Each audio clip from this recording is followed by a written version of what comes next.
and welcome to all our guys, gals, and persons in between. If you're a regular viewer, listener to the podcast, thanks for joining us as always. If you're new to the Overglass Hockey Podcast, welcome. I'm Jay, one half of the frontal view of the bi-weekly podcast covering all things hockey, diversity, and inclusion with some extra love for the San Jose Sharks. Today, we gather for Heated Rivalry.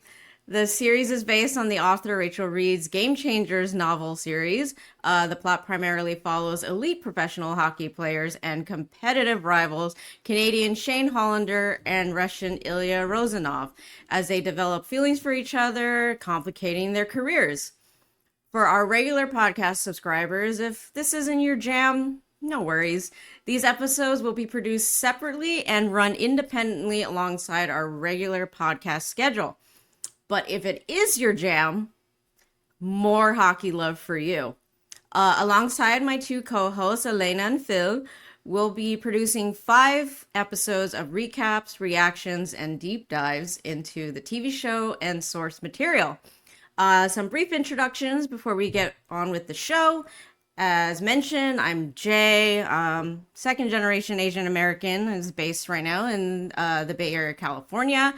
I was drawn to Heated Rivalries simply because I love queer stories and I love a good treasure hunt and AO3. I've been following hockey for over 3 decades and I'm a seasoned beer leaguer. So I guess I'm going to be your resident quote unquote expert of the squad. And now I'm going to turn it to Elena. No, hi, my name is Elena. I'm Spaniard living in Germany. I'm trying to make a living with translation and art, but it's not working that well, I guess.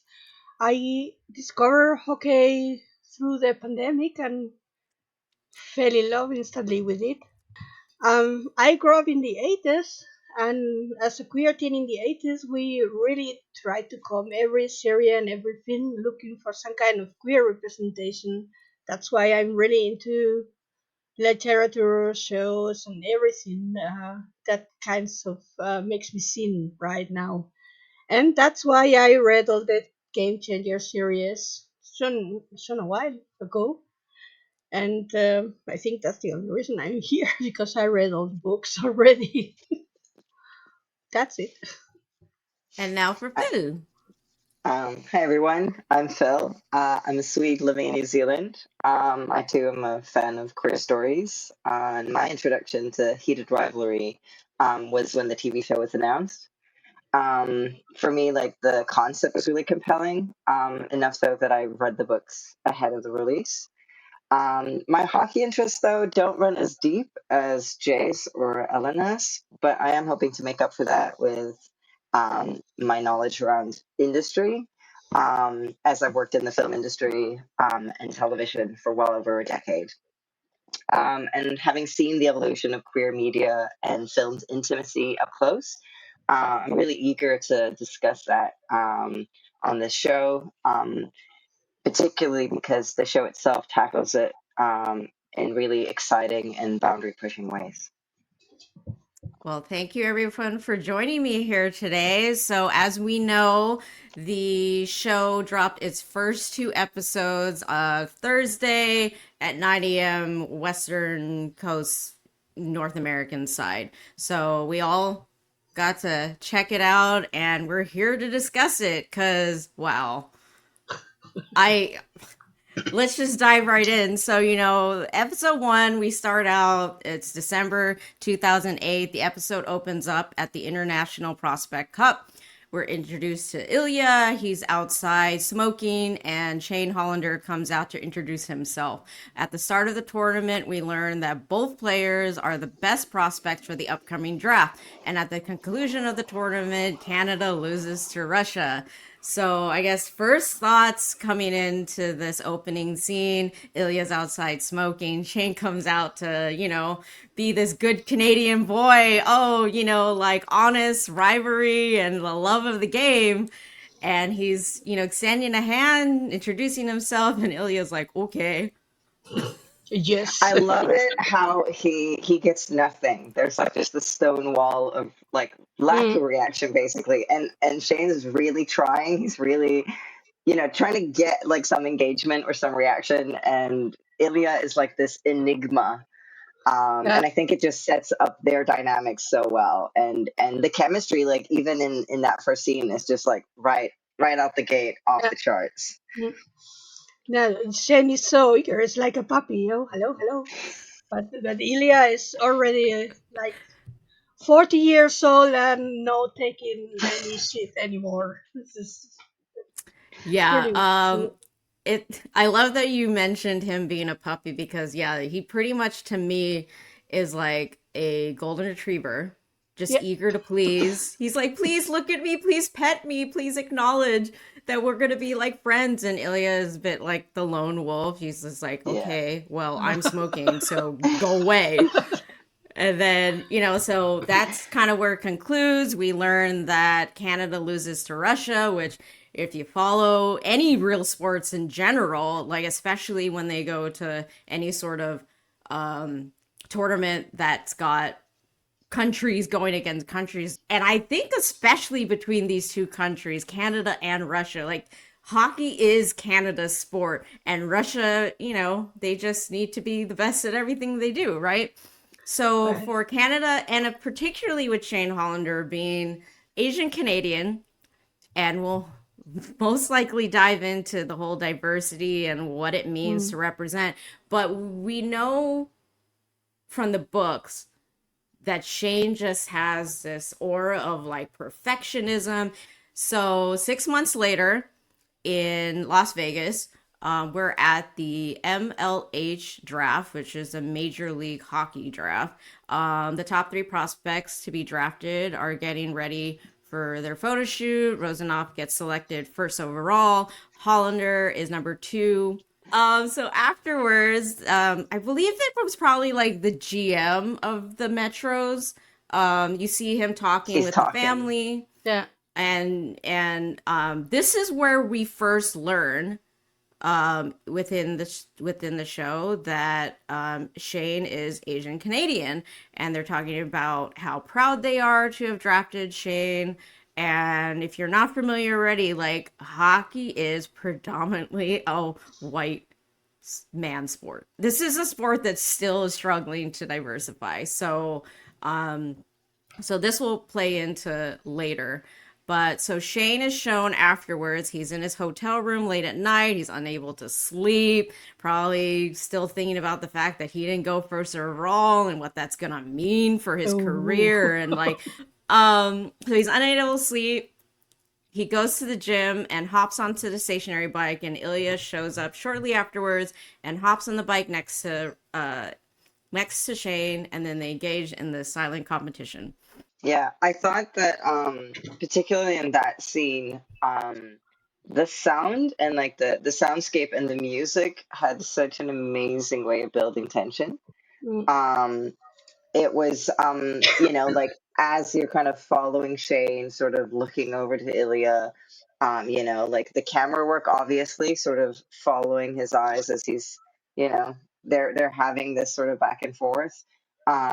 But I think that, just the set and the cinematography, I mean, quite bold to shoot a whole scene set in the gym where there's like top to bottom mirrors, because Yeah. that is a lot of post production to make sure that no one on the on the crew is visible in those mirrors, Okay. um, and and yet it's made so subtle, and the focus is so much inside of their heads. You can really just see Shane kind of going through the emotions of like him realizing his attraction, and how Ilya is sort of playing the game there, Yeah. and yeah, and I think it's done so effectively, and I think right out the gate, even like in the setup scenes and in the hockey, not being a hockey player, obviously can't speak to that, but I thought that the camera work and the production value is like top notch.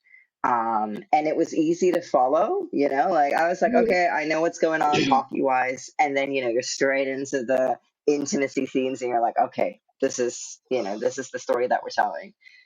That is the acting with the eyes is just the eyes of Shane is like reading volumes, but everything which he is expressing with his eyes is written. It's on the page, and I find it amazing how they managed to translate all that inner monologue into little smile here, a little quirk, or a little, I don't know. I didn't expect them to be such good actors. Maybe just because for me they're completely unknown. But Yeah, I'm and really impressed. I think you're right, and I think that the directing really helped. I think Oh yeah.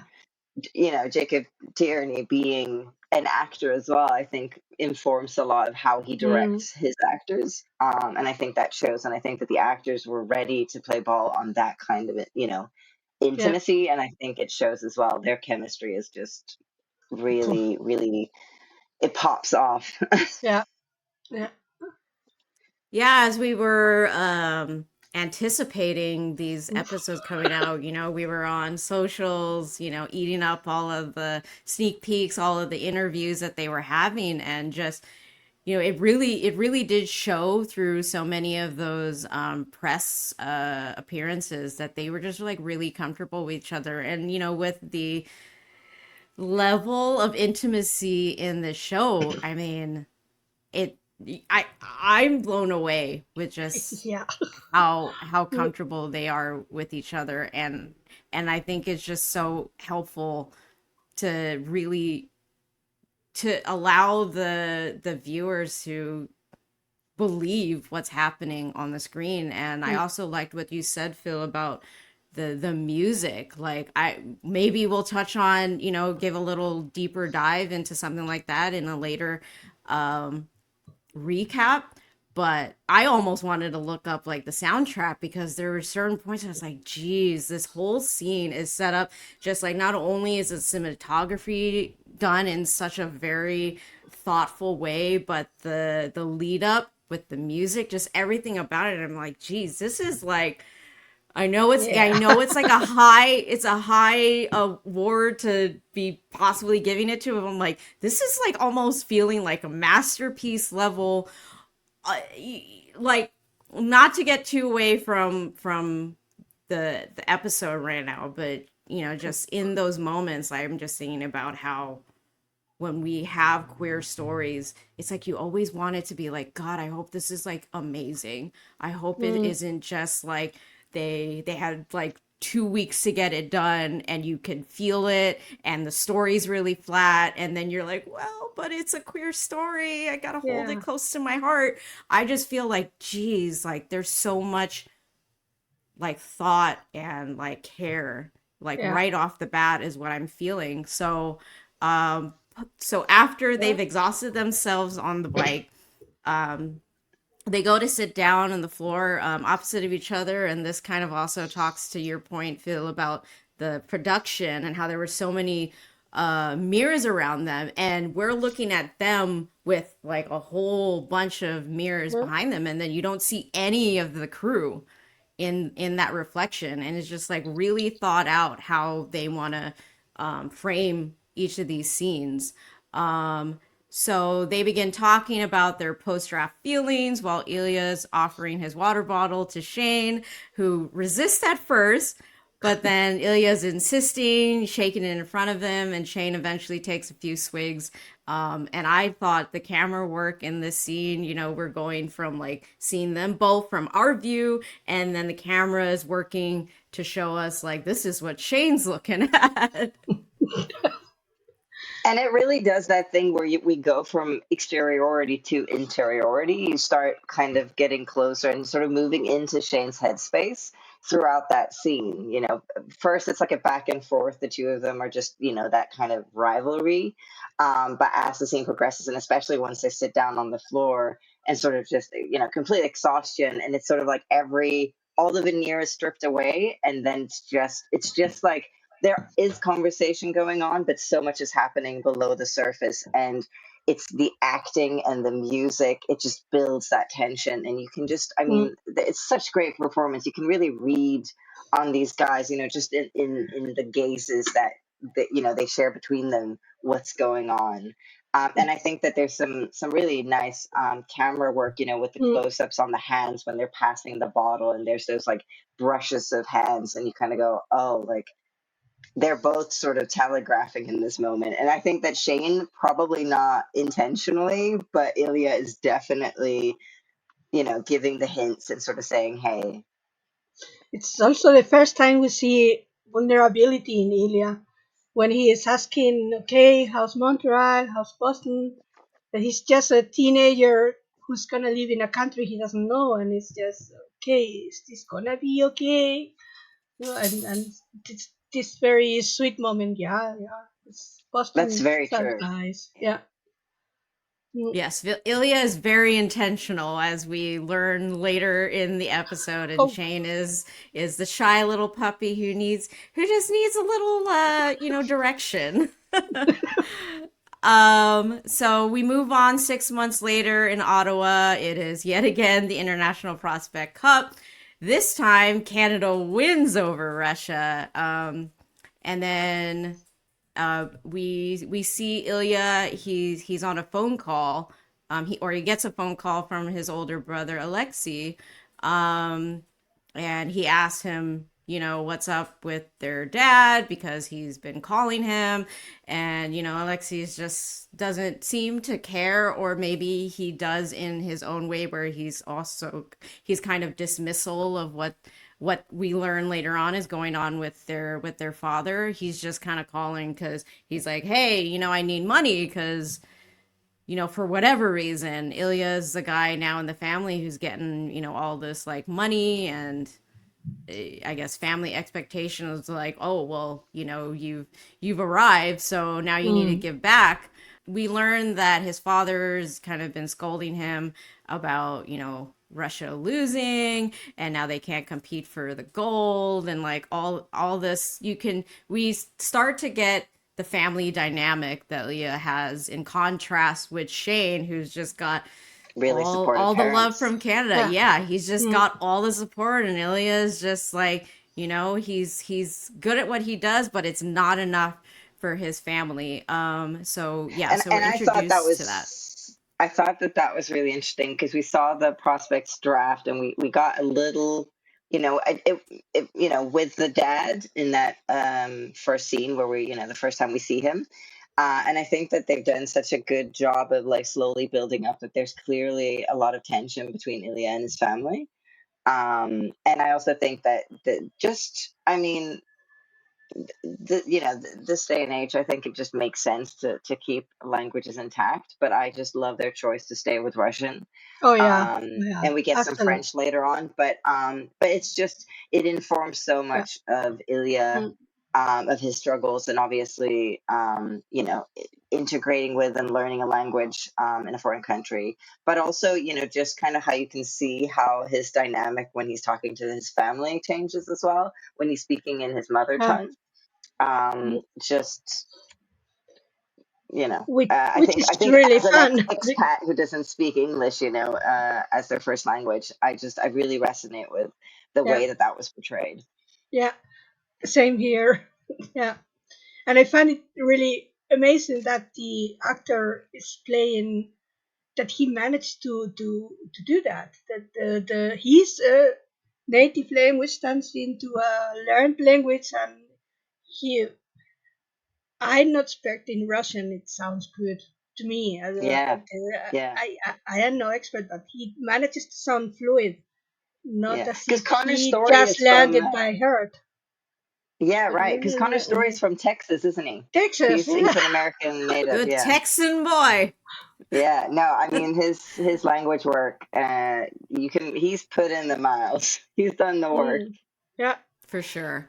Yeah, like none of us are rushing on it on this panel, but it feels very believable for the limited exposure that I've had with all the Russians in the various hockey leagues, especially his accent. I would say, if anything, it's there's some parts where you're like, it's starting to slip there, but it's like, who am I to tell him like, oh, you need to work better on your accent? There's no way I'd be able to do it. And it's just like it's as much as they can make it believable if he wasn't already Russian. And like thinking about that, I was thinking of it the other day of the guy who plays Chekhov in the new Star Trek movies. Like he was I think he was born in the States, or maybe he was born in Russia and they moved over as a very, very young kid, but his heritage is Russian, his ethnicity. And in the original Star Trek, the guy who he plays does not have an accent, but has the background of being Russian. And I believe during his audition, he just kind of said, can I do it like with a Russian accent? And then they just went with that, and it's super believable. It's like, so it made me think about, of course he grew up with Russian parents, so he kind of like picked up the sort of intonations that you need when you're speaking in that mother tongue. But from that example and from what I've kind of just get exposed to by watching and following hockey, it's pretty believable to me. It's very good. And especially it doesn't have that robotic thing that you feel when actors learn something and just repeat it. Yeah, it's like memorization, yeah, right? It sometimes when doesn't you feel like watch, that at all. especially when with American series, there's someone speaking Spanish and you can hear it as a terrible. He just learned it by heart and repeated like a robot. You can Elena, don't totally. call me out. Oh, sorry.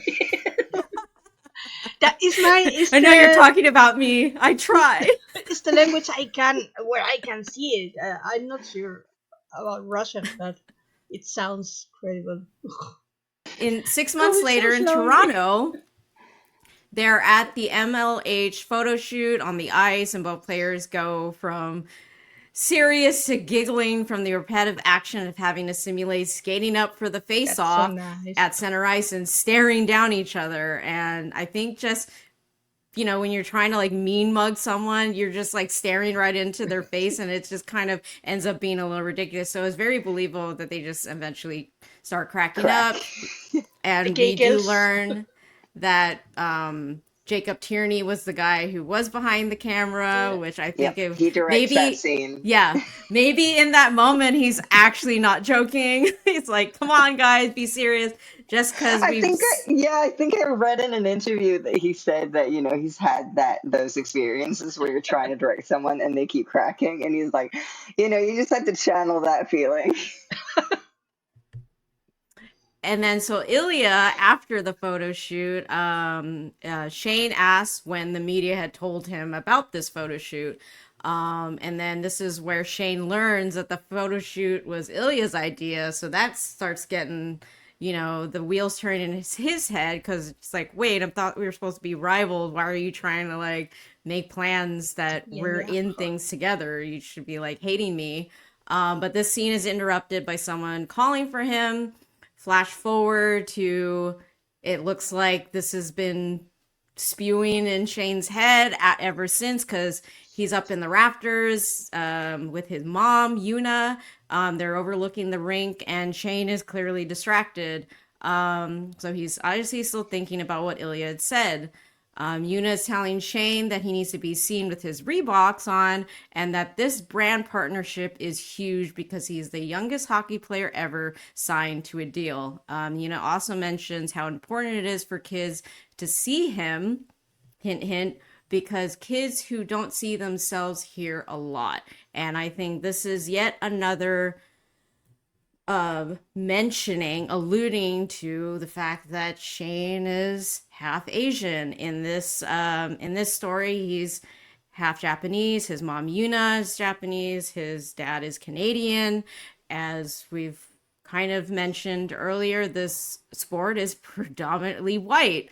That doesn't mean that hockey is not happening in all these other regions of the world, but in terms of being able to rise to the highest levels of these games, it's just not there for so many of these countries that are not predominantly white. It's also a very expensive sport. So to me, this moment, being Asian American just hits a whole lot of points. I talked to you guys leading up to this recording that, I got into hockey pretty early, but even then, I've seen over the course of my time living in this area just how much has grown and how different it was than when I first got into it, where I just happened to come across hockey because I was flipping through channels one day. No one in my family Mm. followed hockey. No one in like my extended family, really nobody in like my circle of friends. And I just happened to come across it one day and I just got instantly captivated. That led to mom, I want to take hockey lessons. And even then, it wasn't even as flourished as it is these days, thanks to the Sharks. But it Mm. was the early years of the Sharks coming to the area, and they had like two classes. Either you were like below this age or you were above this age, and I was right at the cusp. So I ended up not being old enough for the next tier, and I ended up having to like learn to skate and play hockey with all these kids that were like half my height and like significantly younger than me, around the time when my friends were getting into figure skating, which was predominantly like, if you Mm. wanted to have representation, yeah, go over to the figure skaters. There's all of like the petite, Asian girls getting into that. And Yeah. it was like, that is not me at all. But one of my friends was one of those, and another friend, and it was literally, I still remember it. I'd go to my classes, and they're on one side of the ice, and there's divide, and then there's the hockey folks. And it was just like, at an early age, it just felt like, I can't connect with these people over here. I want to be over with my friends, but I don't want to do what they're doing. And so nowadays, it's just grown so much. And even at that time, I didn't even realize that there was anything beyond, oh, this is just an activity, until I saw Julie Chu on the US national women's team, competing in the Olympics. And it was like mind blowing because, again, TV, movies, sports, you don't see, for me, you don't see folks like myself playing lead roles. We get into that possibly later on with how Shane, the actor who plays Shane, kind of talks about that in interviews. How his mom was like concerned, you want to be an actor, well, you're gonna get like all the background scenes or something.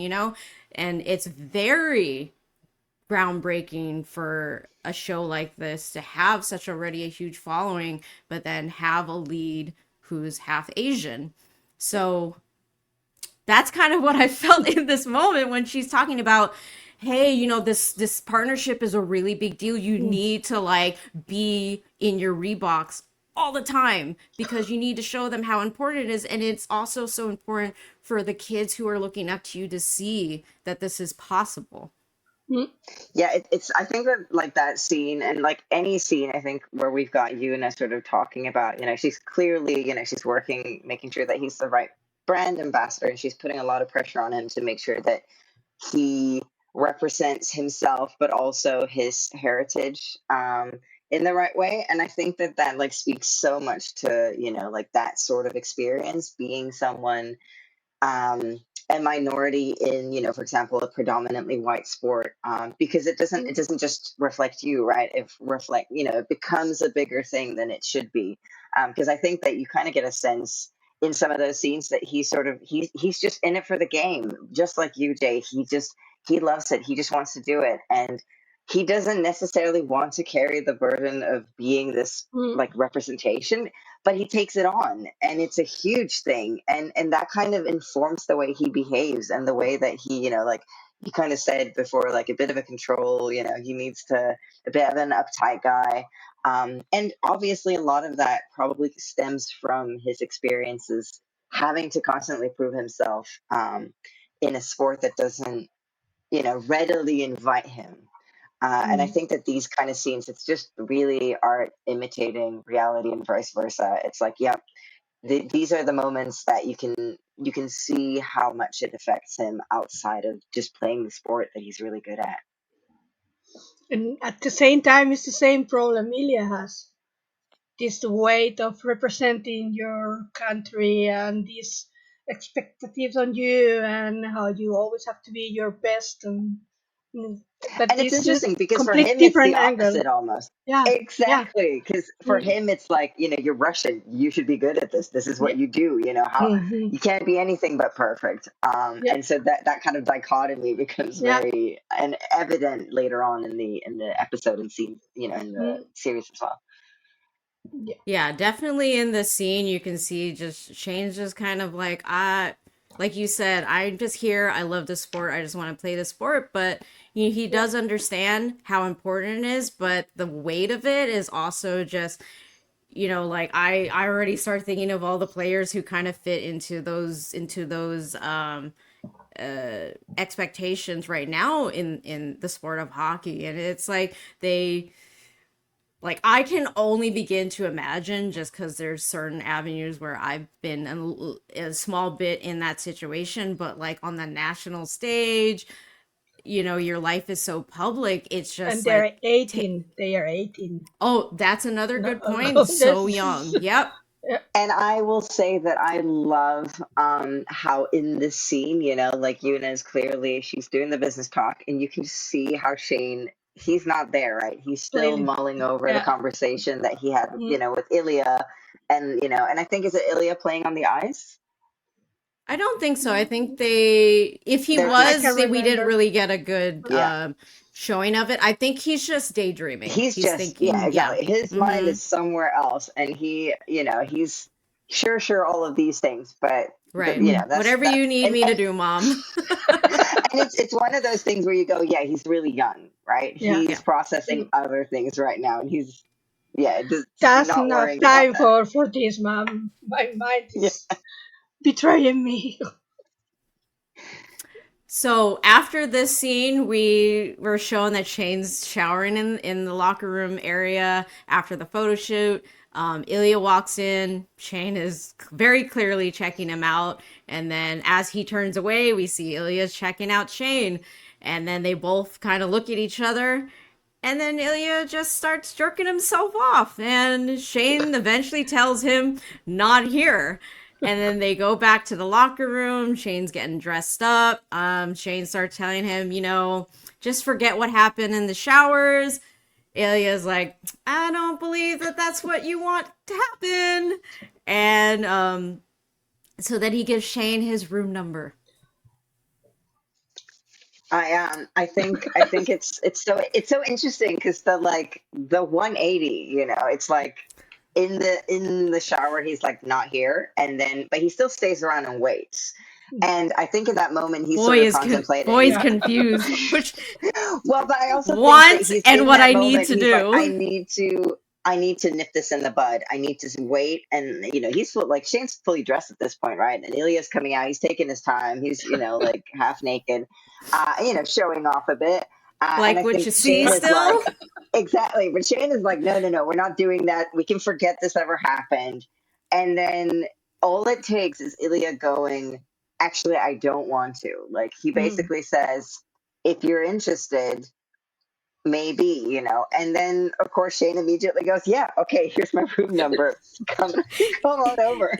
But I also think it's interesting because it illustrates this thing, I think that a lot of queer people do, where it's like you are code switching, right? When Mm, you're in mm. public spaces, you're always aware of how, not necessarily dangerous, but I think for a lot of, especially if you're looking at Ilya, like the danger of it in the public space in Russia, but also in general, you're always kind of gauging other people, like, are you also queer? Are we speaking the same Mm. language? And also, if I do something, did I go beyond, and did I expose myself? Am I at risk? And so it's that kind of negotiation between the two of them, where Shane is sort of like, we can forget about this ever happening. We don't actually, it's Yeah. It's fine. not what you And thought in there. Yeah. Yeah. exactly. And then Elia goes, Even in a no, we way. don't have to.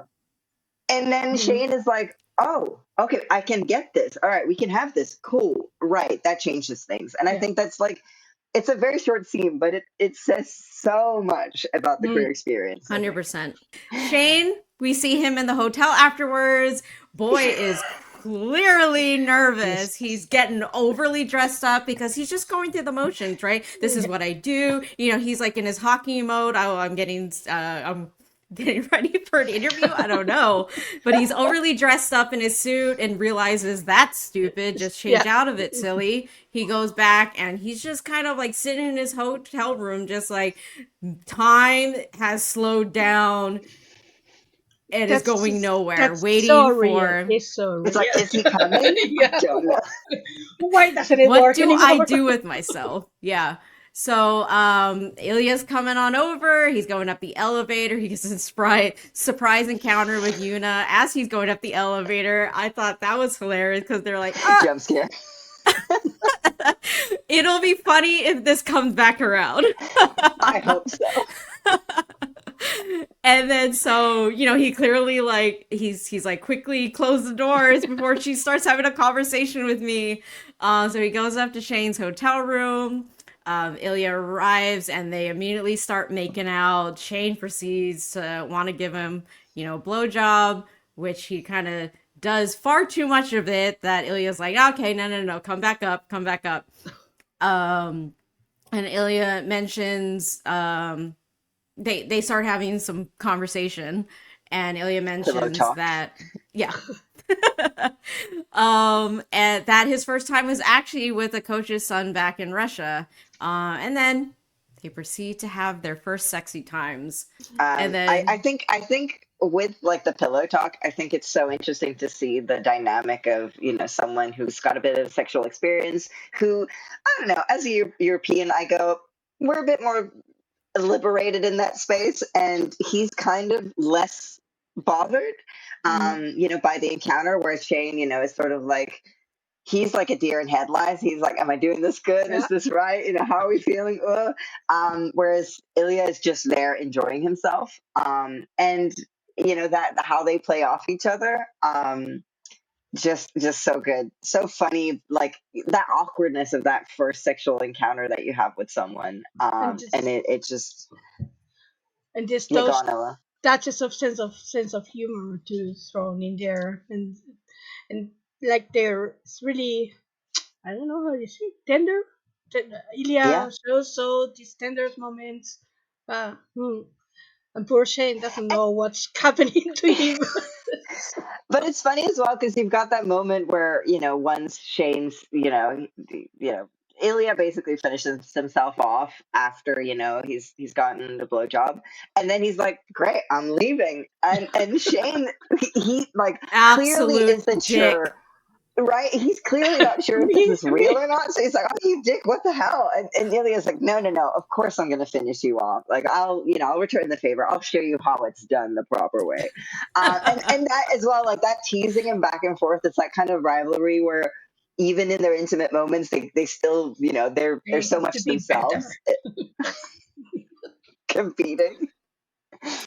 So after it's all said and done for their first time, Shane goes right back to anxious Shane, concerned about people learning about them. He's telling Ilya, like, don't talk about this. Ilya knows. We learn later on a little Uh, more history into his experience with the coach's son. Like, Ilya knows. Can I just say the freckles? oh yeah, Shane's oh yeah. freckles. Like I just makeup department, well done. Like I thought, it is a thing in the books, right? It's something that Ilya, we find out that Ilya is really attracted to Shane, and he thinks like the freckles are really cute. And I thought that because that was a thing that there was some discussion early on. I saw in sort of some of the marketing and fans asking like, do they look right for the role, and will the freckles be featured? And you can see it. Freckles. It, exactly in those moments. It's like he's got that little Yeah. dusting, and I want to shout it out because I thought that the makeup department did a lovely job on that. And on that note, I really miss Ilya's tattoo. Ilya's Yeah, the bear bear. tattoo. Yeah, But most I yeah. don't, to be no, honest. I because it's don't. a comic No. relief. They are always Okay. I making really jokes about don't. it. I just found Oh, that part of the book to be like, yeah, can we move away from the tattoo now? yeah, Yeah, but it's yeah, I'm and sorry, I don't apparently, miss it. without spoiling future stuff, but apparently there might be a tattoo in future, okay. seasons if there Yeah, are any. it's, yeah, Yeah, I guess but it was expensive to get it done with a beard tattoo. yeah. Mm, Yeah. Well, I I think miss. that it's cool though. Like he clearly has some natural sort of like freckled skin, and I just Yeah. think it's really nice when it's done in that subtle way, where it's like you're just kind Mm, of elevating what's already there, and yeah. I Mm. noticed. So 3 months later in Montreal, Shane's watching Ilya during a pregame interview where he's asked if he's looking forward to beating Shane. He jokes that Shane now he just said, "Oh, he's a goalie now." Yes, I'm like, you fucking asshole. You know who he Yeah, is. there were so many moments where I was just like, I was feeling it too. I'm like, you're such a fucking asshole. Like, so Ilya then gets asked about 40 goal thing that he had talked about in his rookie year of achieving, which is a lot of goals for your rookie year. But obviously it just shows like Ilya's confidence in himself. So Ilya's joking with the media that he didn't say 40 goals. That's a lie. And this is kind of alluding to the media that like, oh, he's being modest. Like, oh no, I didn't say that. Follows up with, no, I said 50. So definitely, oh, like super confident front that Ilya is putting on. He loves teasing people and having fun. Later on, we see that Shane is sitting down with a meal with his parents. Yuna's telling Shane about how Rolex wants him to be their brand ambassador, and then yet again, this is another mentioning about Asian representation and that he'd be hockey's most significant ambassador in a generation. They also briefly talked about Ilya being cocky about scoring 50 goals.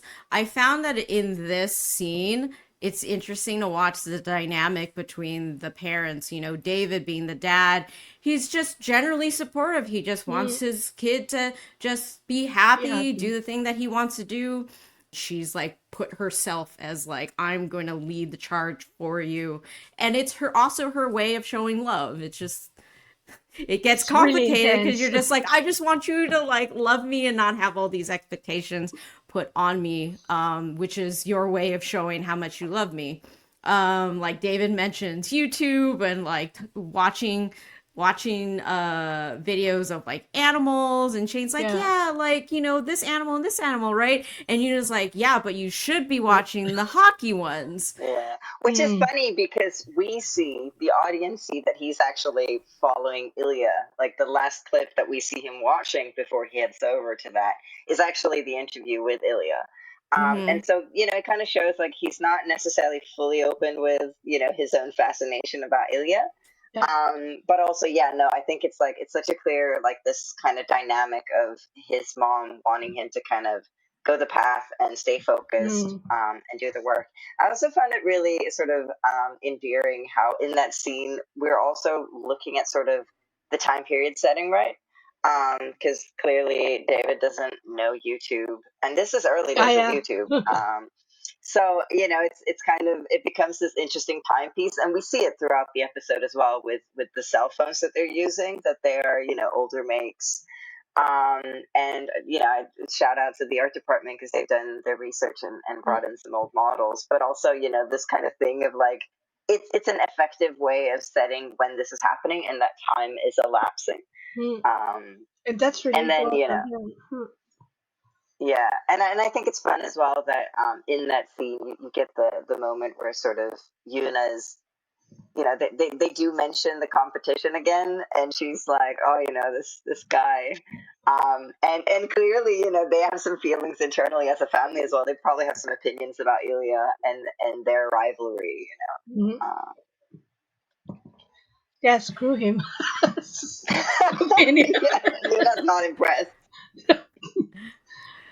So later on, we see that there was a Boston Montreal game. They were tied 3-3 with less than a minute left in regulation. Ilya and Shane are meeting at the faceoff dot, and Montreal ends up winning the game. So Ilya's watching Shane's post game interview on the news. He's doing it in French, and Ilya's mocking Shane during the interview, basically being like, "Oh yeah, yes, that whatever, I'm perfect." This cuts to a phone call from yet again his older brother Alexei, about wanting money, and they also talk about their father's declining health. And in this scene, I kind of felt like Ilya, like early on when we were reading the book, I didn't really feel too much detail in terms of how Ilya felt towards his father. If anything, I just felt like he just was like, okay, whatever, he's obviously had complicated feelings about his father Mm. being sick and dying, but the fact that he had this all these expectations put on him by his dad, it's a bit like conflicting. But in this scene, it definitely seemed like Ilya is way more concerned about it than his older brother. There is some point in the book when it says Ilya hated him, but he was his father. At the end of the day, he was his father. But at this point, he still doesn't. They still don't know if he's sick or not. Ilya is suspecting because he's got more communication with his dad as his brother who is there. Yes. But Yeah, yeah, there's this hate love relationship. Yeah, it's complicated, right? And I agree with yeah, you. I think that in the book, you're parsing it out. You can see that Ilya's got these concerns, but he's not really sure. He's sort of trying mm, to figure it out. But clearly, Alexei and his dad's partner, they don't want to acknowledge it. But I think that they've done it really well. This mm, kind of subtle build up in the show. Like I think yeah, in episode 1, you see that there's something, and it's not clear mm, instantly that it's cognitive decline, but you can tell that Ilya is worried about something, yeah, and he's sort of highlighting that. And I think that kind of shows that there is this fracture in the relationship. And I think, it speaks to that thing when you've got, a potentially, well, a toxic or a complicated relationship with a parent, and how you navigate that when they're mm, not well, yeah, and the burden that puts yeah. on you. Whereas with Alexei, I think it's pretty clear that he is It using his doesn't come. brother's fame Mm, and fortune to get what he wants, and he's not too concerned about how that's affecting Ilya. And mm, he lives with, he's close to his dad. He's not worried. He doesn't want to acknowledge it, and I yeah, think that and once again, we're sort of dealing with Ilya not really having support, right? His family is not. It's a bird. Like the sport for him is work. It's hard work. mm, yeah, Even though he loves it, his family isn't. They just want him to do best. mm, yeah, 4 months later, at the Nashville All Star Game, both of them are on the stage with the press, and Shane ends up helping Ilya out, dealing with all of like the English heavy questions, because Shane is sensing that Ilya is probably not understanding the questions as well, or how to probably handle it, because Shane's got all this media mm, training to answer them in a certain way, and however they want it. And so Shane, and they're doing kind of like a footsie sort of communication under the table.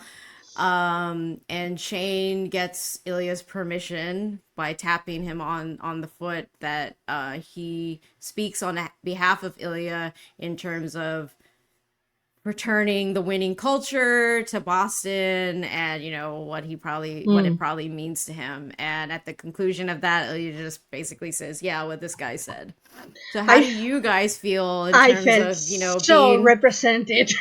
like, this is my moment? This scary feeling when you learn a new language and you can understand what people are talking around you, and someone makes you a direct question, and you are just paralyzed and unable to understand anything, and you don't know why because you can't speak that language.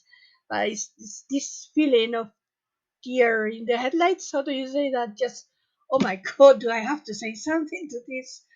And Shane noticing that and helping, I found it really, really, it's a beautiful moment for me.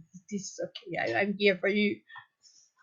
Mm, I think that it sort of illustrates that way in which they're both kind of subtly picking up on each other's cues. mm, Shane's like really focusing, like he's picking up that Ilya is struggling, and in that moment he knows that he just needs to jump in and support him, because that's what he needs. And I think that yeah, being a foreigner, and not necessarily speak, when it's not your native language, there are those moments, and I think you said it really great, Jay, there, that he's just being bombarded with these complicated questions, and whether, I get the sense that he doesn't quite follow. But even if he does, being able to then respond to that in an eloquent way can be quite challenging. And I think it's just like it speaks to this thing where like Shane and him, something runs a bit deeper. Like he actually, because if it's just the sex, then whatever. But he's like he actually wants to support him in that moment, and I thought that was really sweet. And how that, how them like public facing, but still Also, playing up the rivalry, but still supporting each other. it's also another of those few moments where Ilya shows vulnerability to Shane. He drops his mask. So after the press session, we're shown that they're doing one of the all-star challenges. This one is the target shooting challenge. Ends up winning it, and then they end up talking on their separate benches. Ilya skates by and tells Shane his room number, and this is where we get introduced to Scott Hunter, who's sitting right next to Shane on the benches, because he's just like, what was that about? Like, why is he giving you these numbers and whatever? And so following that, it's a nice bit of foreshadowing that happens in that scene as well, where he mentions that he's on the same floor and is in the room next to Ilya, which is ironic because we know perfect. That the numbers, were perfect. Wonderful. Couldn't have planned it better myself. Just like internally screaming. Yeah. So then Shane does eventually arrive at Ilya's hotel room later. He's noticeably anxious, and Ilya's just like, did you just get done, like, running or whatever he said? And Shane's like telling him, just like, no, I'm just like standing in the hallway like a fucking idiot, because he's just like, oh my god, someone's gonna see me, or Scott Hunter's gonna come out of his room. Scott is here. In that room, so if he's waiting in the hallway outside Ilya's room, there's no doubt of like who he's going to see. So it's just like, get me in. So he's clearly concerned that someone's gonna like see him. And so they're getting ready to become intimate with each other again, and Ilya asks if Shane's ever done anal before, and Shane's like, no. And so there's clear concern during this scene where Ilya, obviously, he's interested in it, but he's trying to be sensitive to the fact that Shane seems scared, even though he's like trying to play it off as like he's not. But so they decide, you know what, we'll do that like another time. And I thought that this is the part that had me like laughing out loud, where he's like saying like, no, Scott Hunter's like in the next room, and it's like, no, then he should listen, like a mating call. Little do they know that he is also gay. Oh yeah. So they decide they're going to revisit this for next time, and after it's all said and done, Shane's kind of trying to see like, well, how do we hook up for next time? But Shane being unsure about how to follow up on things like that, Ilya picks up on that, and he's like, oh my god, just give me your phone. And he puts his name in his phone. He's under Lily, and then Shane ends up being in Ilya's phone as Jane. Shane. So 2 weeks later, we see this is possibly when they're considering hooking up again. We see 2 weeks later, Boston in the airport. Montreal's coming down with a shit ton of snow, so they're snowed out or snowed in, and the game is canceled. They're not going to be able to meet up, so no follow up on that. Hayden ends up inviting Shane over to have dinner with his wife, and Shane says, this is another thing that had me laughing. He's like, oh no, I'm on a macrobiotic diet. I'm like, what the fuck is that? Literally this he's minding his child.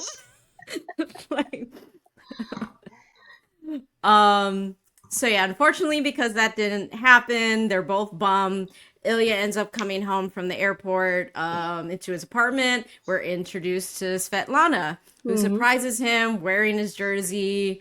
Ilya's getting this text from Shane for, the next time that they're gonna like meet up. Ilya's like, you know what, I'm not gonna bother with this right now. I've got a nice hot body in front of me and I'm ready to go. This is what I needed.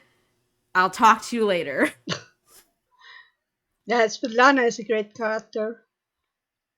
It's like the woman who knows more about hockey as anywhere else, and a really close friend of Ilya is like the only one who is with him through the whole process from Russia to the NHL and supporting him. It was very And I think interesting to see yes. because of the mental image I had of Svetlana was of these eyes, queen, blonde, and blue-eyed, typical, stereotypical Russian, and it was really nice to see the actress who makes Svetlana is representing just another kind of Russian in which you would never think because we are so used to this Russian image. Yeah. Yeah. Yeah, but they've got the diversity there as well. Mm. And I think in terms of sort of where Ilya is at, it is sort of becoming clear that yes, like for him, he just wants to get his rocks off, but it's also about keeping it not complicated because I think for Mm. Ilya, like sex is easy. Yeah. Emotions get complicated, and the fact that Shane is reaching out to him and it's texting him, that's like emotional intimacy, and Ilya's like, nope, just need some sex. Didn't I'm not sign gonna. up for I'm not this gonna. bit. Exactly. Mm. So 4 months later, we're in Vegas yet again for the MLH Awards. It's Rookie of the Year, and Shane gets chosen to be for that award. So we see that Shane's down at the bar afterwards. Scott kind of meets up with him there and is like congratulating him, being like, hey, you want to hang out with the old dudes over here? We were thinking about, doing shots to celebrate, all three of the guys who were up for the Rookie of the Year award. And then Scott just casually says, "Hey, where's your boy?" And Shane's like, "What? He's not my boy. Like, what are you talking about?" And like Scott's like, "Nah, I just mean like, where is Rozanov? Just and he's like, "Hey, well, I don't know where he is. Haven't seen him around." Eventually, Shane goes up to the roof, ends up finding Ilya there. So Shane's kind of frustrated because he's been trying to contact Ilya, and he just kind of seems a little standoffish. Wasn't even down there to congratulate him. He starts talking about how he's like, you're always beating me, and it's like this one time it's like, why are you being a dick and you don't just kind of like say, hey, congratulations. So there's this clear tension. Ilya's going back to Russia in a few days, and in this he's probably has a lot of complicated feelings in regards to that, which we find out in we end up finding more about it in the following episode. So but and all that complication, Ilya still comes on to Shane. They briefly make out before Shane freaks out that they're, in public and someone could Mm. see us.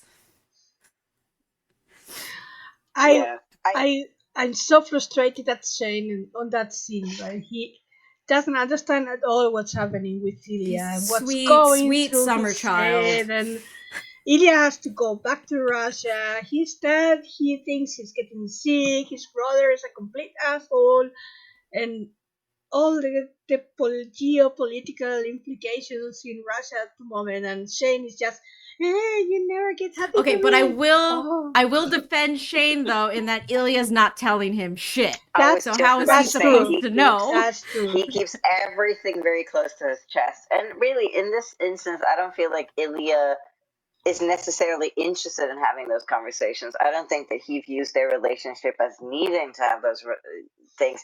I think he, however, feels frustrated that Shane just comes in hot because this Yeah. is interesting. It's like Shane is so much in his head that he like their entire relationship. He's filtering through the lens of like, our relationship, Yeah. even if he doesn't necessarily want to have a relationship in, beyond the sex either, at least that he's self-aware enough to acknowledge.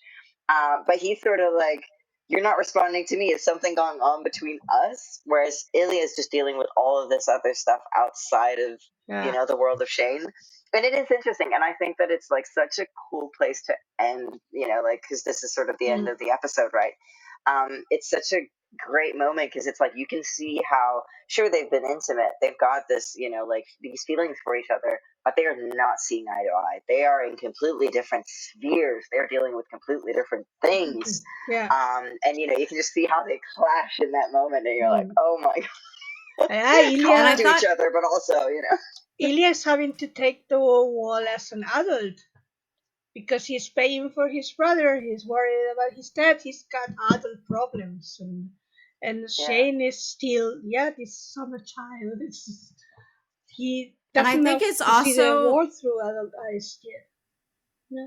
And I think it's also really important to kind of like consider that Shane's grown up with all this unconditional love, and Yeah. Ilya is always like struggling to even get a sliver, like a Mm. slice of it. So for Shane to be coming on like with all of these feelings and stuff, like Ilya's just like, Jesus, man, like he Yeah. doesn't know how to like receive it because it's like something that he's been searching for, but now that he has it, it's like I can feel it in certain ways that I'm not going to dive too much into, but it's very cultural for how Asians like Mm. show love, that I kind of feel it in a sort of way that can relate to Ilya, where it's just like, whoa, like that's too much, and I don't know, and I don't even feel like I deserve it. Like Mm. it's very complicated, that I think you just see like all these different background and cultural and everything, and they're just not, because they're not able to communicate Yeah. like be like with each other at in that way yet. Like both of them kind of see it as like, oh, you don't like me, or it's just like huge misunderstandings Yeah. going on right now that But is driven by their need to get off on each mm. other. So But they yeah. have seen each other how many times? 4, 5, for 1 hour, 2 hours. There's no way to. Yeah. Yeah. Bridge the gap, exactly, Yeah. because they're so far apart. They want to be together, but they're so far apart culturally, Mm. emotionally, everything they're dealing with in there. Physically. Yeah, so complicated, these poor boys. Oh man. um So we are going to take a break real quick. I'm going to talk about the sponsor of this episode. If you follow us on the regular, you know that it's DraftKings. We do follow along with hockey leagues in all over. So DraftKings is our sponsor. So spinoramas, Michigan goals, a sprawling save across the crease.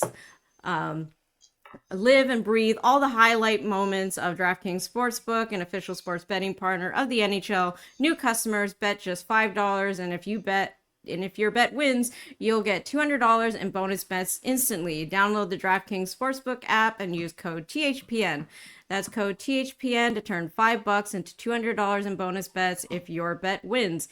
In partnership with DraftKings, the crown is yours. Gambling problem? Call 1-800-GAMBLER. In New York, call 877-8-HOPE-NY or text HOPE-NY 467-369. In Connecticut, help is available for problem gambling. Call 888-789-7777 or visit ccpg.org. Please play responsibly. On behalf of Boot Hill Casino and Resort, Kansas, pass-through of per wager tax may apply in Illinois. 21 plus age and eligibility varies by jurisdiction. Void in Ontario. Restrictions apply. Bet must win to receive bonus bets, which expire in 7 days. Minimum odds required. For additional terms and responsible gaming resources, see dkng.co/audio. Limited time offer. Copyright NHL 2025. All rights reserved. So we flash forward to episode 2. These guys haven't seen each other in a hot minute. We're open up with a scene where they it's been several seasons. Well, it's the following season, and Shane and Ilya are communicating through text messages. They're in their respective cities. Shane's in Montreal, Ilya's in Moscow. This is summer 2011. Both are out for a run, texting each other. Ilya says, still mad about Vegas. Shane says, I'm not mad about anything. And Ilya sends him a winking face emoji. Flash forward to fall 2011. It's the Boston Montreal game. They're texting after the game. Ilya says, what's a girl to do on a lonely night in Montreal? Winter 2012. Ilya texts Shane, who's at the airport. Ilya says, want to come while you're in Boston? Shane says, did you use Google Translate? And he goes, no. That's so great. Shane says, what you wrote makes no sense. Ilya says, oh, yes, it does. Read it again. So good. Spring 2012. Shane is in his home watching highlights of Boston take on San Francisco. Ilya says, playoffs are fun. How come you aren't here? Oh, it's so mean. Shane says, fuck you, Lily. Ilya sends a blowing kiss emoji. Shane says, and see you next year, asshole. Ilya says, promise? I still want that asshole, and yes, is proper grammar. Shane starts trying to text back, but then he bails. Fall 2012. Shane and Hayden are in their hotel room, sitting on opposite beds and on their phones. Ilya sends him an address. Ilya, 288 Beacon. Shane says, what's that? Ilya says, a place where you can get what you want. Shane, what do I want? Ilya sends him a dick pic. Which proceeds to Shane slamming his phone on the bed. Hayden is like curious, like, what's on, man? And he's like, ha ha ha. Grabs his phone again. Winter 2013. Shane and Ilya are at the gym separately. Ilya says 9 goals next week. Shane says, why 9? Ilya says 1 for each of the dick that you want. Spring 2013. Shane is post game in the locker room. Ilya says, if Boston wins this round, I get to fuck you next fall. Deal? Shane says, and what do I get if Montreal wins? Ilya says, same thing. Blowing kiss emoji. Fall 2013. In Montreal, JJ comes in and tells Shane that if Rozanov fucks Shane tonight, he'll fuck him back. Shane is totally confused, and Hayden steps in to correct the sentence structure with fucks with. Shane gets asked to meet with the media for a pregame. Shane and Hayden have like mock banter about stereotypical hockey talk to the media. And then he comes back to his locker room and sees the text messages on his phone. Ilya asks, how many times can you come in 1 hour? Shane, trying to decide what to say, keeps erasing his texts, eventually writes, I don't know, maybe twice. Ilya says, you suck at texting, at sexing. Shane says, who taught you that word? Ilya says, your mother. Shane says, not funny. Ilya says, where are we meeting? Shane says, we're not. Fuck you. Ilya sends a sad crying emoji. Shane says, if you're lucky, I'll text you after the game. Ilya says, are you as hard as I am right now? That's before the game. Can we just talk about how this is like several seasons, and I'm assuming they haven't met at all, or maybe just were not, like, I think if they were met, we would have gotten like a quick flash. But I feel like this is like building up to the moment that they're gonna meet, and they haven't actually met up yet. I don't know. I went back to the book. I went back to the book because I wanted to find out if they spent some. And in the book, they meet each other, but she doesn't. It's not written about. It's just they meet here and there for this and that, but it's not really. There's no description of it. It's just time passes by. And they I are think just put ourselves in that mindset of like, you're waiting how long? No, they are meeting each other. Yeah, but I think in the show, I mean, obviously, when you're adapting different media, you have to change some things, and I think in the show, like the way that I read it is that they haven't, obviously. But it's sort of like that showing of the passage of time and showing Yeah, that there's still the intention is still there, but things aren't really lining up. And I think also like developing their rapport and their relationship yeah. through these Mm. texts is really funny. Like their characters really come through. And I think, like Shane's inability to sex, oh my god, that got a good laugh out of me. 2 times. He's just like too like genuine. It's like, wait, why are you saying these things? Like, what's going on? Mm. So funny. But I also think that in the moment where JJ comes in and he's like, if he fucks you, okay, I think it's one of those like it They know illustrates my life is ruined. exactly because Shane in that moment is just like because he's like reading these texts and these back and forth. Mm. He's like, can you read it on my face? Like, is it that obvious what's going on? And clearly, no one else is thinking that because why would they? But like he's lucky that Hayden in that moment is like, oh no, that's what's happening because he would S- probably have exposed Sweet himself. oblivious Yeah, Hayden. I really like those You're locker scenes. This a little bit like Shorzy, because I miss with the banter of Cersei, how fast the Yeah. conversations are between the players, and it's those moments where you can see it. And Yeah, and I was thinking about I forget if it's in this in these cuts, but there's like one of Shane's mates. I think he's just like on the floor doing his stretches, and yeah, that as the someone who goalie. Yep. yeah who doesn't follow this the sport intimately. Like I watch the occasional game, but like I hadn't paid attention to that. And obviously, recently with all of the stuff around heated rivalry, I've found out that apparently, and you mentioned Jay, in a conversation we had that apparently that's a thing that some people will kind of point to and go like, oh, he's doing some sexy moves. And I thought it was so funny, like because it's just like him doing stretches, but I thought yeah, that it was nice to like you kind of just see the dynamics of their locker rooms and like yeah, how they get ready and like how you'll have those moments where they're just teasing and making fun of each other and having fun like with the media stuff and that's just the energy in the room. and Jacob does that so well. It's really so Yeah, fun. I wish we had more team scenes with the dynamic and everything. Yeah. But I really find interesting how they use the SMS and the messages to move the time and along. yeah. No, this is. I wish it had been a bit slower, maybe, because there was a point where I had no clue where I was watching Mm. it. But That's why I'm wait taking for all the it on. notes. Thank you. I Because do I think felt that the the same moment, way. Like, yeah. yeah, That's yeah, my no, for me sure. crying. I do think that the moment that we pick up at that you'll probably get into soon, Jay. I think that helps though because that kind of resets you into the flow of the episode to come. Hmm.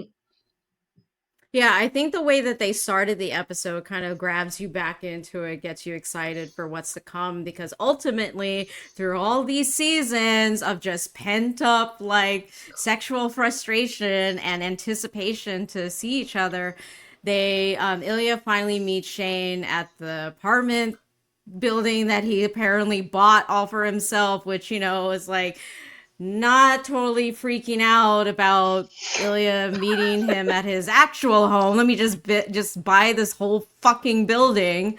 I So we're think that I think I read some interview that Jacob did say that there was no fuck pad in the TV show. Like they Yeah, actually, he just that hasn't like, but he's just bought the other flat next to it as well. Like he's gonna renovate it, but it's like no, you just don't want anyone hearing. You don't want a Scott Hunter incident. So Ilya meets Shane at this apartment complex, and he's annoyed that Ilya was sexting him before the game. And that clearly goes away when they're like running up the stairs and competing with each other. And this kind of leads us into Shane's first time with anal.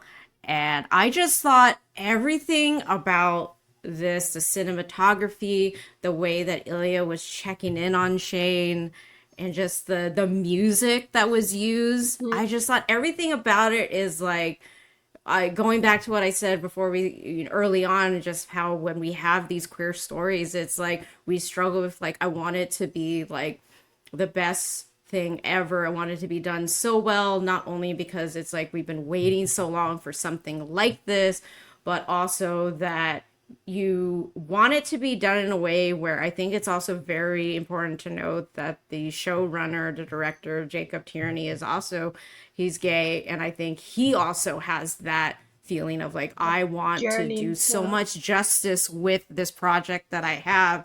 And I think too much early on, where queer folks started coming onto the scene, it's just everything that was done with their characters, with their storylines, it's just so, as I mentioned offline, like, bury your gaze. Like, there's an endpoint to our game, to our play. It's either centered around the straight cis main lead.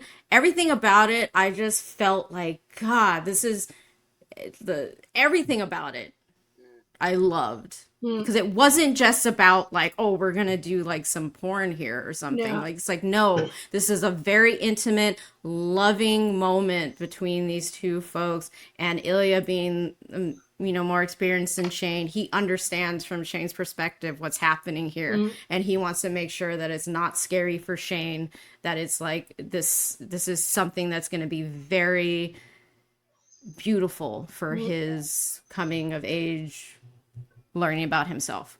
Yeah, and I think this is another scene where the production value really shines through, because I think that the cinematography and the way it's shot, it's like a very sexy and intimate scene. And I remember reading somewhere that that the actor Hudson Williams, who plays Shane Hollander, one of his, because they've spoken at length about like dealing with the intimacy, and they don't seem too concerned with that. Like, that wasn't the problem for them.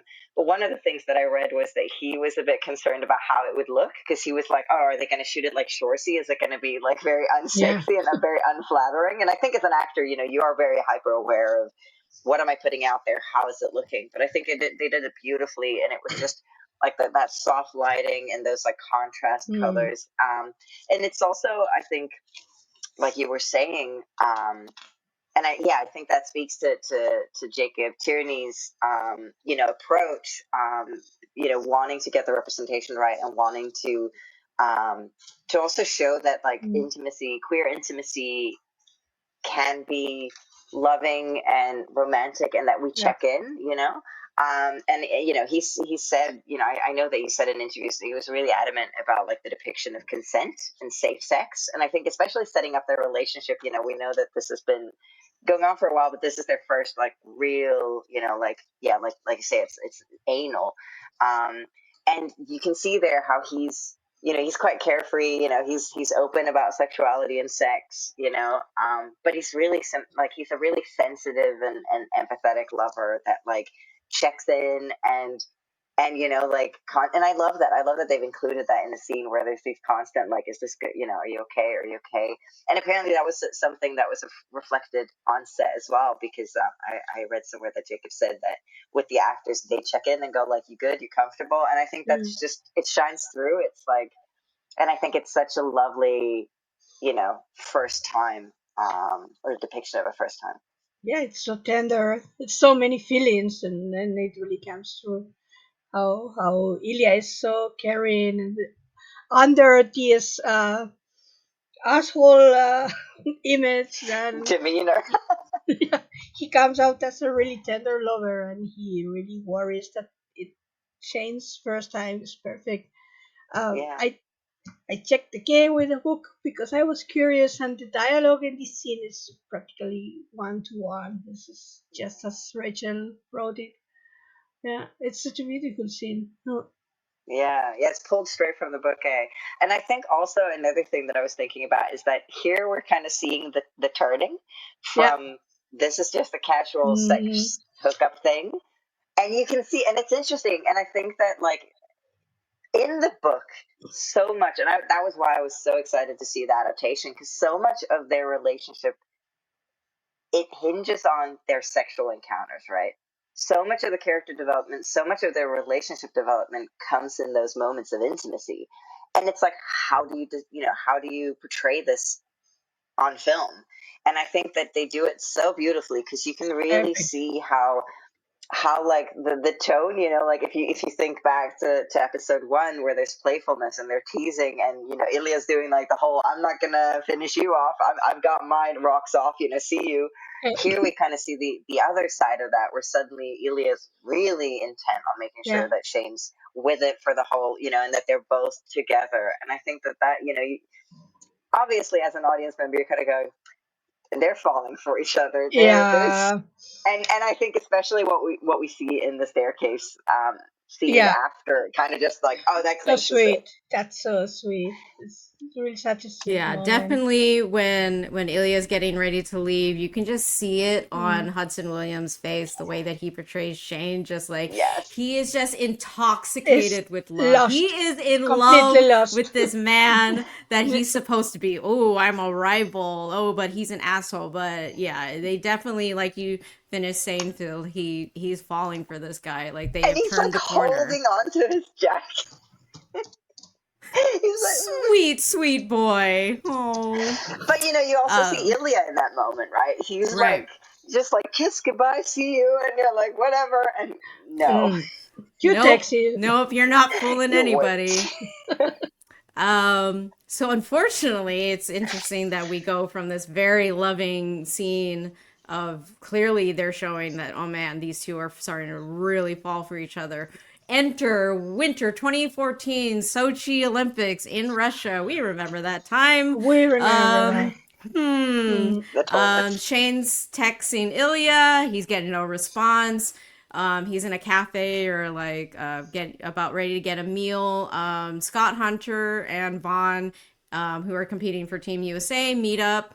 So they end up having some country pride banter. They end up talking about Shane's friend Joe, who's competing with the men's for the ice skating short program. And this was an interesting scene. I kind of narrow eyed at Vaughn when he started talking, because Vaughn's when they mentioned Joe doing ice skating, Vaughn says, "Oh yeah, he'll go and support anyone who's that brave." And Shane, clearly looking confused, of like, "What do you mean by that?" Vaughn alludes to, "Oh yeah, well I mean Joe's probably gay," and I'm thinking, "Are you gonna come out as homophobe?" Because I'm gonna throw things right now. Mm. Um, but quickly we learn that he's thinks it's awfully brave of him to show up in Russia where it's not safe to be out, and he compliments him for having balls of steel. We also see a short scene where the camera turns to Scott Scott Hunter, who we reaction. know that Mm. Scott Yeah. is not out, but you can tell by the way the actor plays this scene that he's like, yeah, But great. I think that scene is, it's so illustrative of like how many assumptions exist in these kinds of sports, and it's like, I wouldn't say that like I come away from the scene with like, oh, Vaughn is homophobic, because he he obviously says, oh, I'll support it, but it is the assumption, and the obviously the rest of the table dealing with their own stuff, but they're kind of like having to grapple with the fact that here's this guy who just, in his world, he's like, well, if you're a figure skater, then you're probably gay, and that's awfully brave. But if you're a hockey player, you're not, like, and Mm. all of these layers of like conversation happening under the surface. Yeah, and I think like the reaction shot of Scott and how he sort of reacts to this is just, Yeah. yeah, But we know and Carter is one of the good ones from the yeah. first book. I mean, Yeah, but also, I mean, it's just this thing. Even if you come into this not knowing that Scott is gay, I think it's interesting, because I think his reaction. I feel like that's kind of the audience insert in that moment, where you're mm, kind of going, "What is this guy yeah. saying?" But obviously not He's the moment to be all like, "That's a so weird comment." scared of what can comes out. But I think it's a Vi- really I think it's a real one. I think that for a lot It's of so and true. Yeah. Mm. a lot of sports, you're not out, and so Mm. there are these assumptions around who, Yeah, it's who just, is and isn't. it's general in life. Sometimes you sit somewhere and people are talking around you about something that really affects you, and it is this. Oh, what's being said? No, they don't know this. Yeah, I was Yeah, wondering. I was trying to remember if it was Adam Rippon in Sochi for the Olympics, I the don't figure remember. skater. Yeah, I remember it so well because there were many athletes who didn't want to go, who were scared to go because that yeah, was immediately after Russia started to make these propaganda laws and depends. everything. And it resumes everything so well. Just these terrible bets and the fear of the gay queer athletes in general for being there. And I think this is kind of the first time we get a sense, because I think, if we're talking about assumptions here, I think that Vaughn racing this and his, assumptions, I think it's the first time that Shane really becomes aware of what Yeah, Ilya is dealing with, right? Because I don't think he's really thought finally, about it. Because, finally. they're in the States, whatever, in Canada, it's like, sure, there's prejudice, and Shane deals with that. Shane's really concerned about being out or being found out. But I think that he's like, well, that's internal. That's me. That's like the sport at large. But here he's in a society where it's actually being made illegal, and there's actual Mm, dangers that you face physically, and legally, yeah, if you were to be out. And I think that it's interesting there because then obviously, Shane, I think that kind of reframes some of his thoughts around Ilya and yeah. what Mm, Ilya is dealing with. yeah. Um, Why isn't he happy about going home in the summer? No, he finally realizes, oh, wait a minute. Huh? yeah, Great segue to the next scene because we're at the ice skating program. They're watching Joe, Shane's friend, and afterwards, Shane spots Ilya up in the rafters area. He goes up to see Ilya, who's very standoffish when Shane finds him. Shane's trying to ask him, with this additional information that he's now come across. Which kind of speak, it's a complex situation where I think maybe this is something we'll get into in the next recording about the levels of privilege that each of them kind of like have in their bag. Mm, And in this situation, Shane's grown up in Canada where, there's LGBTQ rights and he's got this support all around him. Of course, he is concerned about being out and, things like that. But Ilya's grown up with this all his life that, being home, especially with the Olympics being in Russia, it's like, it's a very good reason why Ilya has not reached out to Shane at all. But Shane's trying to ask him if he's okay, trying to have this conversation, and Ilya does not want to be spotted with Shane at all. Like, no, zero hints of any sort of familiarity or anything close to anything we've done together. I don't want any of that. Just, he tells him to go away, go sit down, and Shane just kind of thinks he's still processing it, but still thinks, like, oh, Ilya's just being a dick to me. We fast forward to Ilya meeting up with his father. They're getting ready to see the minister, who his father's saying, yeah, he still wants to meet you, even though Team Russia lost to Latvia. And Ilya's trying to tell his dad, the fact that he hasn't been successful in the MLH is, well, the goalie was hurt last season and the team's just not clicking, and the father is just not taking, he's like, la la la la la, excuses, excuses. You're the team captain. It's your job to make them click. This is just some American nonsense. Um, and then we learned that Ilya's mother is fortunately passed away. His father, it brings it up, just saying like, "Oh, who tied this bow tie for you? Your mom, because she mm, can't do it properly." And we find out that his father is kind of having this decline, and in his mental state. And Ilya says like, "No, she's dead." And his father quickly is like, "No, I meant your stepmother." So there's this complex. We see more of this complex relationship with his father. The scene after this, Ilya's just in the middle of his dad and the minister. They're just talking about more of this, like Russia and hockey and Ilya, but Ilya's not part of the conversation. He's just kind of idly nodding, because he's just like, yeah, high expectations. None of these guys are going to understand anyway. In comes Svetlana. She saves him from There. this. You're like, I'm going to take him to the bar. Ends up taking him to another room in the hotel or wherever they're at. This is where we get introduced to Sasha, who was the coach's son that Ilya had his first encounter with a man back in the day. He's doing some drugs. Svetlana's talking about hockey and how Ilya just needs to stop trying to live up to his dad's expectations, because either way his dad is going to be disappointed in Yeah. him because his dad is a fucking asshole. um and when she leaves, we see this encounter with Sasha and Ilya where Sasha's like, hey, you want to like have fun? And Ilya is not giving in to any of his advances. He's trying to, Sasha's trying to feel him up, and he's like, nope, no, go away. Not And here I and think not in this anywhere.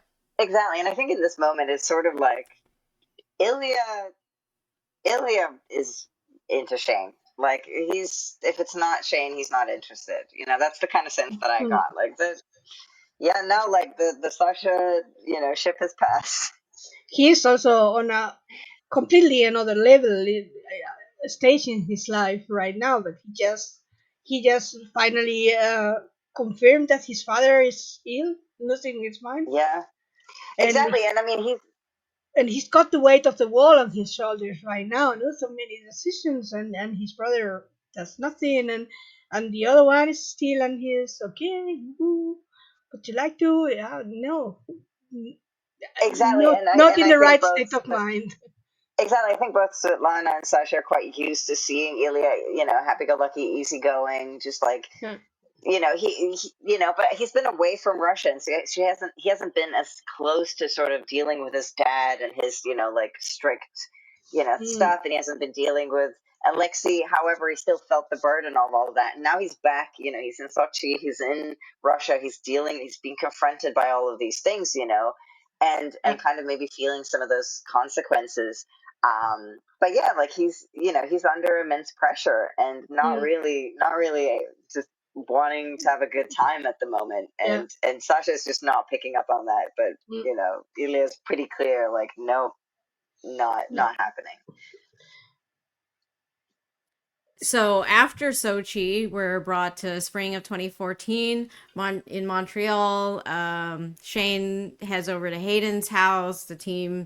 Some of the teammates are gathered around, and looks like they're out of the cup, the playoffs, and they're there to watch the cup finals. And we're shown the inside of the Boston locker room where Ilya is giving this speech, Speech. where it kind of starts out where I almost feel like he's making it all about him. He's like, I don't think about all the goals that I've scored and everything, and I need to win. And I was thinking, like, Connor McDavid, is this you right here? Is this all the speeches you give in the Edmonton Oiler room? And he's like, look, man, like, I'm giving Don't fuck this everything up to for this team. me. Yeah, don't fuck it up. Like, I literally, you pylons need to like raise my greatness up, okay? Because I can't carry you all anymore. But Only then it does worked for turn. Ilya. It didn't work for Conor McDavid.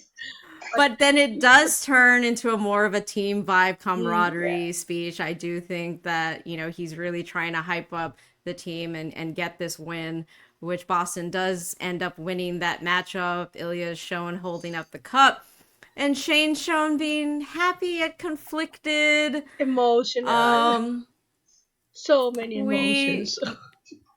We jump to the summer of Las Vegas for yet again the Major League Hockey Awards. Shane and Ilya are backstage.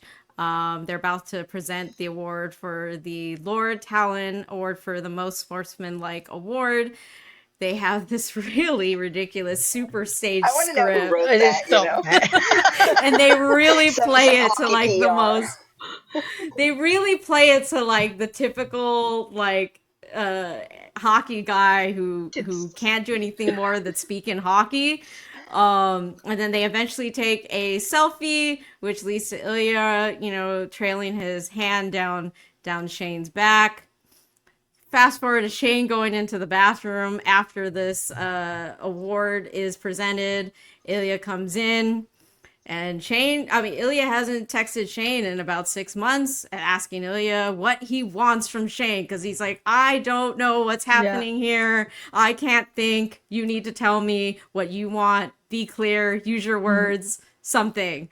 And Shane's frustrated. They're exchanging dialogue about who's going to suck who off in the bathroom. Yeah, there's And still the back Ilya's and forth, the rivalry, right? and Shane and Ilya suggests that they wait till after awards and go to his hotel. I also loved how Shane, obviously coming down from his frustration, and he's like, how did your English get so good? Yeah. And he's like, and Ilya's like, oh, I've been reading the New Yorker. And Shane's like, really? It just So like sweet. totally like So gullible. sweet. Really? Oh, my dad likes the New Yorker. And he's like, oh yeah, well, it's boring. I can see why it's genetic. I love Ilya's humor, honestly. Like, he might be challenged with the language sometimes, but in that moment, he just nailed it. That deadpan. And so they end up betting that whoever wins the MVP award, the winner will get whatever they want from the other person later in the hotel. So Shane shows. Sorry, I just want to say, like, I have to say that the music once again and the sound in this scene, I love the transition. It kind of starts a bit like there's tension, and then like it sort of builds in this, and especially that moment where they're like leaning into each other, and how Ilya just goes no. And it's cool like how they use the music and instrumentation here to just like heighten those emotions and like I really feel like the music plays a pivotal role in steering the mood of that scene within the dialogue. And then the moment like when Ilya leaves and you could see Shane like wipe his eyes. The eyes, Shane's eyes. So affected, Oh my god, the guy has such a control of his eyes and his emotions. Yeah. Oh man. Yeah, I was just like, Hudson, amazing. Like, I just, that moment, and like just him collecting himself. Yeah. It's like, all right. Okay. Yeah. I'm a hockey player. I know you gotta go soon, Phil, so I'm like, we're down to the last bit of this episode where Shane shows up at Ilya's room. Ilya has won the award, so he gets to tell Shane whatever he wants. I thought it was so funny, and maybe it's just half this is just Shane's personality, and the other half is that he's stalling because he doesn't know what the fuck's gonna happen. But Shane is undressing because Ilya's like, take off your clothes. Shane is fucking folding his clothes and putting them down, and I'm like, oh my god. I just wanted to like shake him. Like, it's just what are you doing? It's the lack of sexting, the lack of like he can't sex you for the life of Are we gonna talk about the socks? Shane leaves his socks on in every sex scene, and I just can't. White sport socks on. Bro. So Shane mentions that there's a lot of windows in this main area, and this is actually one of my favorite camera work where Ilya's like, okay, we're gonna go in the bedroom. You see him drag the seat that he's clearly gonna be like take center stage with, and drags it into the next into the bedroom. The camera pans from the right to the left to transition into the bedroom, and Ilya tells Shane to get on the bed. He tells him to touch himself while Ilya's watching. They have their banter between them, and then Ilya jokes about if Shane wants to know what it's like to touch the cup. What an asshole. Asshole. Fucking asshole. They have their intimate time together. And then finally, Shane asks Ilya if he's going back to Russia for the summer, still trying to drill into those emotional state of the weight that Ilya feels with everything that he learned about Russia and wanting to know more about the personal side of Ilya. So Ilya's saying, yeah, I'm going back to Russia for the summer. And Shane's like, well, do you have to? And Do you Ilya's want like, to? there is no have to. And just from what we can kind of relate with or what we know about the state of Russia and the feelings of being connected to a country that may not be so accepting of you, but yet it's home to you. It's where your family is. Even if it's so complicated, you're just like, there is no other choice. Yeah. Like, what other choice Yeah. are you thinking that I have? I'm just Just gonna like leave it live all in your there. closet the Yeah. whole time. Like, what is, like Ilya just doesn't seem. He hasn't even given it any thought because it is what it is, He and hasn't I've managed lived to it talk my to whole Ilya life. about it either. There's been no conversation between them about Yeah. any of it.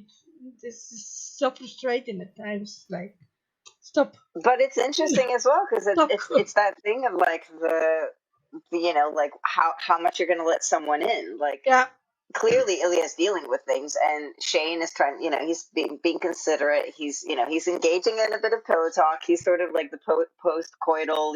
Like how are you Yeah. like there's and I think that there's a genuine interest and a genuine like for him intention, and I think Mm. whether he wants to acknowledge it or not, he's falling, and he's Yeah. he likes this guy. He's got complicated feelings about liking Ilya, but he Yeah. does, and I think he's honest to himself about that at least. Whereas Mm. Ilya is just not like once it's where I feel like it's so interesting how they play that in the scene as well, because you can almost see how he shudders himself. Like Yeah. once Shane, like they've had sex, it's been a good time, and then Shane tries to be like vulnerable and open and like connect with Ilya, and Ilya's just like, no, No. Mm. we're not doing this. I don't. And for him also, like it's almost like a cold shower. It's like they've had a great time, and suddenly Shane's like, Yeah. so tell me about your traumas in Russia. And he's like, no, I Nope. don't want to talk about that. And actually, I don't know that I want you to know about it. Like, I don't know Mm. how open I want to be about that.